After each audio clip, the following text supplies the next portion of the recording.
Ever pondered how words in the English language get categorized? Well, that's where the concept of parts of speech comes into play. It's like a system that organizes words based on their function and role in a sentence. There are 8 parts of speech in English, each with its unique role.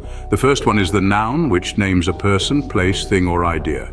Next, we have pronouns, standing in for nouns to avoid repetition. Then come verbs, the action words, bringing life to our sentences. Adjectives and adverbs are the decorators of the language, describing nouns and verbs respectively.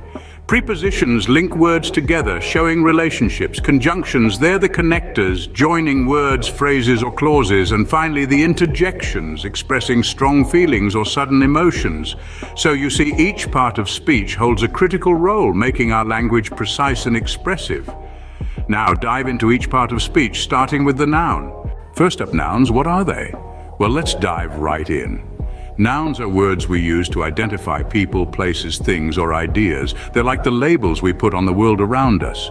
Now, there are several types of nouns. For instance, common nouns refer to general items or people like cat or teacher. Then we have proper nouns, which are used for specific names, such as John or Paris. Let's talk about countable and uncountable nouns. Countable nouns are objects that we can count, like books or apples. Uncountable nouns, on the other hand, are things we can't count because they're often seen as wholes or mass, like water or music. Nouns play a crucial role in sentences as they often act as the subject, which is the focal point of the sentence. For example, in the sentence, "The dog barked loudly," the dog is the noun, the subject of the sentence. Nouns, quite simply, are the names we use for things. Moving on to pronouns. Ever heard of pronouns? Well, here's what they are. Pronouns are handy words that take the place of nouns in our sentences. They're like the understudies of the grammatical world, ready to step in when nouns need a break. There are several types of pronouns, each with their own roles to play. First up, we have personal pronouns like he, she, it, we, and they. These are the main characters of our sentences, pointing directly to the people or things we're talking about. Then there are possessive pronouns, his, hers, its, ours, theirs. These show ownership or belonging. Reflexive pronouns like himself, herself, itself, ourselves, and themselves reflect back to the subject of the sentence. And let's not forget the humble, indefinite pronouns such as someone, anyone, everyone, and no one, which refer to non-specific persons or things. Pronouns help us avoid repetition, keeping our sentences fresh and engaging. Now, let's tackle verbs. Verbs are next. Curious to know more? Verbs, my friends, are the heart of sentences. They express action, state, or relation. Consider the action verbs. They're quite straightforward. They express, well, action, like run, jump, or think. Picture a superhero. What do? They fly, they rescue, they defend. Now, linking verbs, they're the connectors. They don't express action. Instead, they connect the subject of the verb to more information about the subject. Words like is, are, was, and were are common linking verbs. Then we've got helping verbs. These little helpers add extra meaning to the main verb. They help us understand things like tense or mood. Has, have, do, does, did. They're all helping verbs. And what's the function of verbs in a sentence? They give us the what's happening part. They tell us what the subject is doing or what's being done to it. Verbs are the action words. Next, we'll look at adjectives. What are adjectives? Let's find out. Adjectives, my friends, are the spice of the English language. They are the words that paint our sentences with vibrant colors, emotions, and details.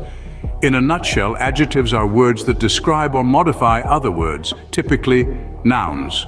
Let's dive into some examples. Consider the phrase, a red apple. Here, red is the adjective because it describes the apple. Similarly, in an old haunted house, old and haunted are adjectives describing the house. There are several types of adjectives. Descriptive adjectives such as happy, blue, or round describe qualities or states. Demonstrative adjectives like this, that, these, and those specify or point out the noun they modify. In essence, adjectives add depth to our sentences. They enable us to move from simple, plain statements to rich, detailed descriptions, making our communication more engaging and meaningful. Adjectives are the words that describe. Up next, adverbs. Let's wrap up with adverbs, prepositions, conjunctions, and interjections. First, let's tackle adverbs. Adverbs are the chameleons of the English language. They can modify verbs, adjectives, or even other adverbs. Think of them as the seasoning that enhances the flavor of your sentences. For instance, in the sentence, she sings beautifully, beautifully is the adverb because it tells us how she sings. Next, we have prepositions. Prepositions are like bridges. They link nouns, pronouns, or phrases to other words within a sentence. Consider this example. The cat is under the table. Here, under is the preposition connecting the cat to the table. Now on to conjunctions. Conjunctions are the glue that holds your sentences together. They connect words, phrases, or clauses. There are three types: coordinating, subordinating, and correlative.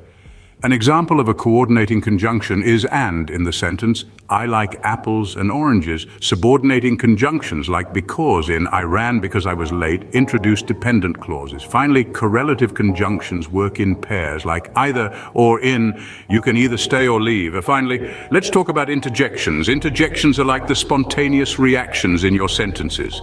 They express strong emotions or surprise. They can stand alone or be included in sentences. For instance, wow, that's amazing, or oh, I see what you mean. Each of these parts of speech plays a vital role in the construction of sentences. Adverbs add detail, prepositions establish relationships, conjunctions create connections, and interjections express emotion. Together, they add richness, complexity, and depth to our language, allowing us to communicate with precision, nuance, and color. And that's a wrap on the 8 parts of speech. So what did we learn today? We delved into the 8 parts of speech in English, each with its unique role. We learned how nouns and pronouns form the subjects of our sentences. We discovered how verbs create action, while adjectives and adverbs add color and detail. Prepositions showed us relationships, conjunctions brought elements together, and interjections expressed emotion. All these pieces work together to create meaningful sentences.